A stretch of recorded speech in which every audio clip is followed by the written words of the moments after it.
नमस्कार, मी दीक्षा बनसोडे. महालाईव्ह न्यूज मध्ये आपणा सर्वांचं स्वागत आहे. गुरु शिष्य परंपरेमधील गुरुजनांबद्दल कृतज्ञता व्यक्त करणारा हा एक दिवस म्हणजे गुरुपौर्णिमा. या दिवशी आध्यात्मिक आणि शैक्षणिक गुरुजनांचा आदर केला जातो. केशवराज विद्यालय लातूर येथील आज एक भावपूर्ण आणि प्रेरणादायी कार्यक्रम पार पडला. श्री केशवराज विद्यालय लातूर येथील इयत्ता 8वी फ वर्गाच्या विद्यार्थ्यांनी कार्यक्रमानिमित्त वर्गाची सुंदर सजावट केली. कार्यक्रमाची सुरुवात सरस्वती वंदन आणि दीप प्रज्वलन करून झाली. नंतर शाळेतील विद्यार्थ्यांनी गुरूंचे महत्त्व प्रभावी रूपी भाषणातून सादर केले. आपल्या यशामध्ये शिक्षक, आई, वडील व अनेक गुरूंचा वाटा असतो. त्या गुरूंना आभार मानण्याचा दिवस म्हणजे गुरुपौर्णिमा. आभार मानण्यासाठी एक वंदन व एक स्मरण हीच गुरुपौर्णिमेची भावना असते. गुरुजनांनीही आपल्या अनुभवावर मार्गदर्शन दिले, ज्यामुळे विद्यार्थ्यांना आयुष्यात योग्य दिशा मिळण्याची प्रेरणा मिळाली. हा कार्यक्रम केवळ एक औपचारिकता न राहता गुरु शिष्य संबंधाच्या दृष्टपणाची साक्ष देणारा एक सुंदर क्षण ठरला. एक अत्यंत पवित्र आणि महत्त्वाच्या दिवसासाठी एकत्र आलेलो आहोत. तो दिवस म्हणजे गुरुपौर्णिमा. प्रत्येक व्यक्तीच्या जीवनात गुरुचं स्थान अत्यंत महत्त्वाचं आहे. आपल्याला अज्ञानाच्या अंधारातून प्रकाशाकडे नेणारा तो आपला गुरुच असतो, तो मार्गदर्शक असतो. गुरुपौर्णिमेचा उगम हा महर्षी व्यासांच्या जन्मापासून झालेला आहे. या दिवशी व्यासांचा जन्म झाला होता. त्यांनी वेदांचे विभागीकरण केलेले आहे. महाभारत, 18 पुराणे, त्यांनी श्रीमद भगवद्गीता यांच्यासारखे महान ग्रंथ लिहिलेले आहेत. म्हणून आजचा दिवस त्यांना आद्य गुरु म्हणून मानून आपण आज गुरुपौर्णिमा.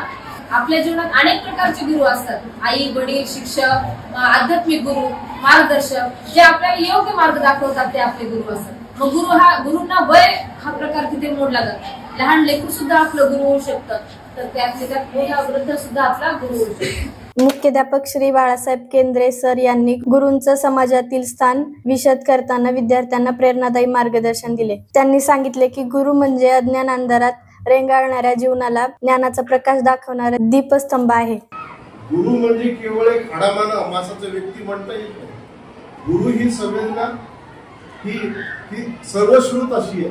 समजा एखाद्या घाटावरती एखादी गाडी पूर्ण वेगाने पळते, समोर तो बोर्ड दिसतोय की या ठिकाणी 90 डिग्री मध्ये टर्न आहे, तुम्ही जरा गाडी तुमची हळू चालवा, परंतु त्याला लक्षातच नाही. तो अत्यंत वेगाने तो तिथपर्यंत गेला.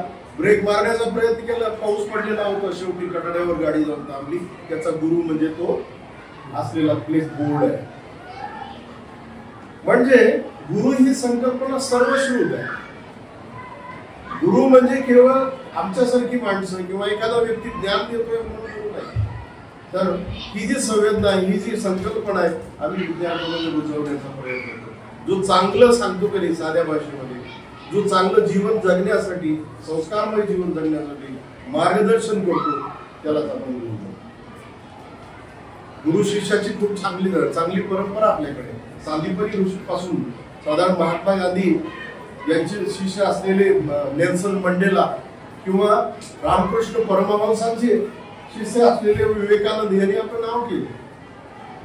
अशी ही गुरु शिष्याची परंपरा आपल्या संस्कृतीमध्ये, समाजामध्ये आपण रुजवण्याचा प्रयत्न करतो. काही ज्या गोष्टी आता समाजामध्ये त्या विखुरल्या जात आहेत किंवा लुप्त पावत आहेत, त्या आपण परत त्या स्थापित करण्याचा प्रयत्न आमची संस्था करते, आपली संस्था करते. या पवित्र दिवशी श्री केशवराज विद्यालयात श्रद्धा, आदर आणि कृतज्ञतेने भरलेला हा गुरुपौर्णिमा कार्यक्रम अत्यंत यशस्वीरित्या पार पडला. महालाईव्ह न्यूज लातूर.